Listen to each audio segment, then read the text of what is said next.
नमस्कार मित्रों, एक बार फिर से आपका स्वागत है हॉक फीड न्यूज़ में। इस वक्त की जो बड़ी खबर आ रही है वो खबर है तबलीगी जमात से जुड़ी हुई। दरअसल आपको बता दूं कि तबलीगी जमात उस वक्त से भारत में चर्चा में है जब से भारत में कोरोना फैलना शुरू हुआ और कोरोना के आंकड़े लगातार बढ़ते गए। इस बीच आपको बता दूं कि अमित शाह ने अब तबलीगी जमात पर एक ऐसा सख्त एक्शन लिया है जिसे सुनकर आप चौंक जाएंगे। पूरी खबर आपको बताऊंगा, लेकिन कमेंट में सबसे पहले तबलीगी जमात के बारे में राय जरूर दीजिएगा। फिलहाल आपको बता दूं कि बड़ी खबर आ रही है कि तबलीगी जमात के मरकज मामले में दिल्ली पुलिस ने अब से कुछ देर पहले 20 चार्जशीट दाखिल की हैं। एक नहीं बल्कि 20 चार्जशीट दाखिल की हैं और 20 देशों के 83 विदेशियों के खिलाफ 14,000 पन्नों की 20 चार्जशीट दाखिल की गई हैं। 20 देशों के 83 विदेशियों के साथ ये दाखिल की गई हैं। और आपको बता दूं कि चार्जशीट में ये माना जा रहा है कि मरकज के मैनेजमेंट का रोल का जिक्र भी किया गया है। साथ ही साथ तबलीगी जमात का जो चीफ है मौलाना साद, जो कि खुद अभी भी भागा हुआ घूम रहा है, पुलिस को सरेंडर नहीं किया है, उसके नाम का भी जिक्र इस चार्जशीट में किया गया है। मित्रों, आपको बता दूं कि दिल्ली पुलिस की तरफ से 20 देशों के 83 विदेशी जमातियों के खिलाफ 3 अलग अलग धाराओं में चार्जशीट दाखिल की गई है और इन पर foreigner act, epidemic disease act और डिजास्टर एक्ट की धाराएं लगाई गई हैं। इस मामले में आपको बता दूं कि साकेत कोर्ट में ये याचिकाएं लगाई गई हैं और साकेत कोर्ट 12 जून को चार्जशीट पर संज्ञान लेगा और सुनवाई करेगा। हमारे पास जो खबरें आ रही हैं उसके मुताबिक आपको बता दूं कि साकेत कोर्ट में अफगानिस्तान, ब्राज़ील, चीन, अमेरिका, यूक्रेन, मिस्र, Australia, Russia, Algeria, Belgium, Saudi Arab, Jordan, France, Kazakhstan, Morocco, Tunisia, United Kingdom, Fiji, Sudan और फिलीपींस के नागरिकों के खिलाफ ये चार्जशीट दाखिल की गई है और अलग अलग देशों के लिए अलग अलग चार्जशीट दाखिल की गई हैं। इस चार्जशीट से माना यह जा रहा है कि मौलाना साद की मुश्किलें बढ़ जाएंगी, क्योंकि जिन विदेशी जमातियों के खिलाफ ये चार्जशीट दाखिल हुई है उन सभी के वीजा फॉर्म में निज़ामुद्दीन के मरकज का पता दिया हुआ था। मतलब वो मरकज जिसमें कि जो मौलाना साद के जो है लीडरशिप में चल रहा था और वो विदेश से मरकज के कार्यक्रम में ही शामिल होने आए थे। तो निज़ामुद्दीन मरकज की मुश्किलें बढ़ना तय हैं, साथ ही साथ मौलाना साद की मुश्किलें बढ़ना भी अब तय माना जा रहा है। आपको बता दूं कि पूछताछ में ये भी खबर सामने आई थी कि पूछताछ में कई जमातियों ने यह भी खुलासा किया था कि 20 मार्च के बाद मरकज में रुकने के लिए मौलाना साद ने ही कहा था। सभी विदेशी जमातियों को पहले 41 दिन का नोटिस देकर जांच में शामिल करवाया गया और पूछताछ की गई थी। इसके बाद आपको बता दूं कि 943 विदेशी जमातियों से पूछताछ हुई थी और सभी के खिलाफ चार्जशीट अब दाखिल होगी। तो खुद जमातियों का ये कहना था, जो कि मौलाना साद ये बताता था कि ये मेरे जो है ये जमाती मौलाना साद के पास से ही निकले थे। तो इन जमातियों ने ही मौलाना साद की पोल खोली और इनका कहना यही था कि 20 मार्च के बाद मरकज में रुकने के लिए मौलाना साद ने ही कहा था। हालांकि ये जमाती जाना चाहते थे, लेकिन इन जमातियों को नहीं जाने दिया गया मौलाना साद की तरफ से। मौलाना साद का एक ऑडियो भी आपने सुना होगा, एक ऑडियो वायरल हुआ था जिसमें मौलाना साद कह रहा था कि कोरोना हमारा कुछ नहीं बिगाड़ सकता और जो है मोमिन का कुछ नहीं बिगाड़ सकता, आपको मस्जिद में ही रहना चाहिए। हालांकि मौलाना साद के बाद में कई ऑडियो और वीडियो आए, लेकिन फिलहाल आपको बता दूं कि मौलाना साद खुद को बेकसूर बताता है, संविधान का पालन करता बताता है, कहता है भारत ही सब कुछ है, लेकिन इस वक्त भी भगोड़ों की तरह घूम रहा है और मौलाना साद ने अब तक सरेंडर नहीं किया है। इस बीच आपको बता दूं कि शिकंजा मौलाना साद के ऊपर लगातार कसता जा रहा है और मौलाना अब से कुछ दिन पहले मौलाना साद के जो बेटा है मोहम्मद शहीद, उसका पासपोर्ट भी सीज किया गया था। इससे पहले क्राइम ब्रांच ने आपको बता दूं कि मौलाना के 5 करीबियों के पासपोर्ट भी जब्त किए थे और ये पांचों मरकज प्रबंधन से जुड़े हुए हैं। आपको बता दूं कि क्राइम ब्रांच ने इनके पासपोर्ट और कुछ अन्य दस्तावेज कब्जे में लिए थे, जांच के लिए कब्जे में लिए थे और ये सभी पांचों जो हैं, जो 5 लोग हैं, ये सभी मौलाना साद के करीबी नेटवर्क में होने की वजह से मरकज की तमाम अहम यूनिट की कमान इनके कंधों पर थी। यानी मरकज में जो भी फैसले लिए जाते थे वो इन सभी 5 से मिलकर लिए जाते थे। या मैं कहूँ कि मौलाना साद के अलावा ये 5 बगर्रे भी थे जो शामिल थे।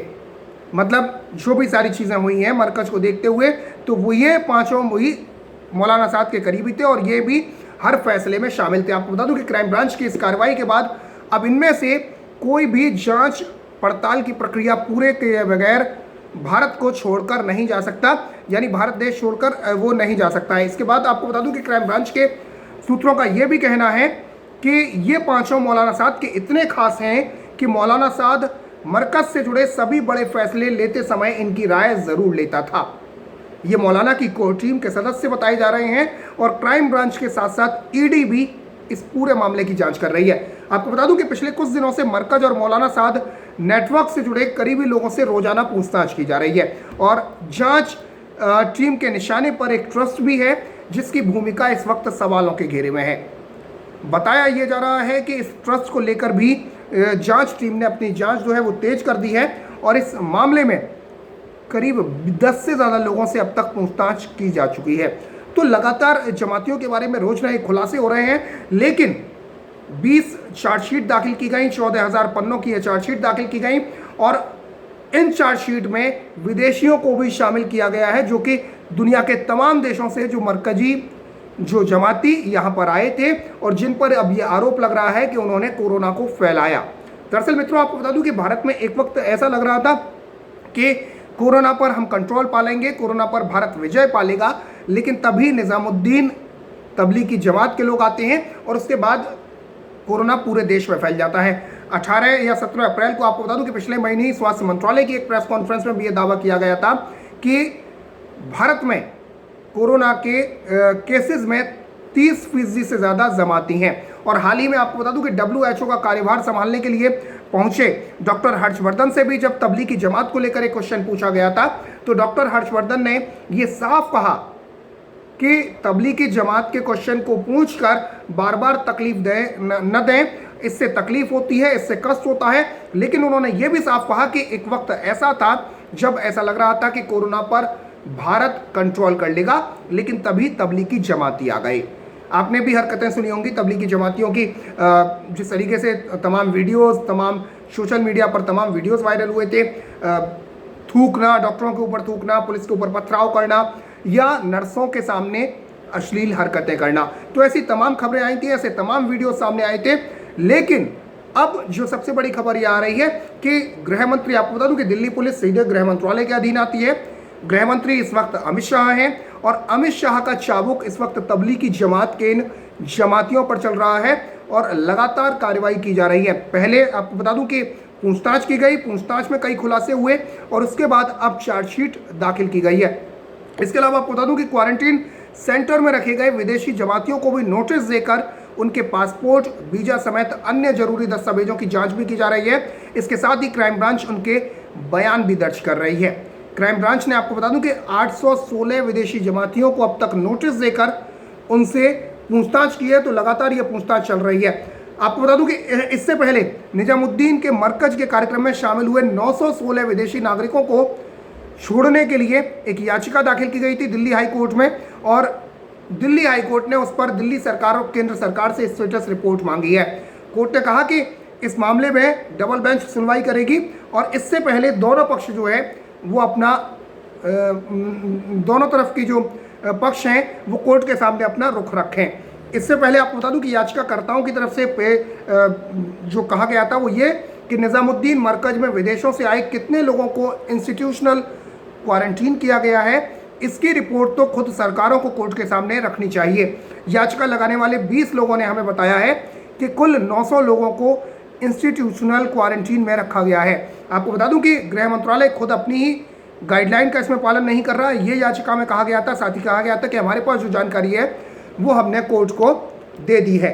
इस मामले में आपको बता दूं वहीं सरकार की तरफ से जो पेश वकील थे उनका कहना यह था कि 916 में से बहुत सारे ऐसे लोग हैं जिनके नाम उन FIR में शामिल हैं जो निजामुद्दीन मरकज पर की गई हैं।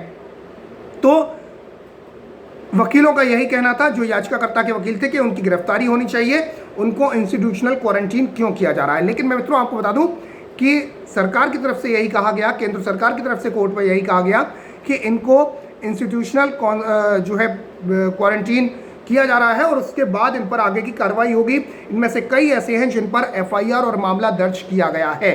तो फिलहाल 20 चार्जशीट दाखिल की गई है।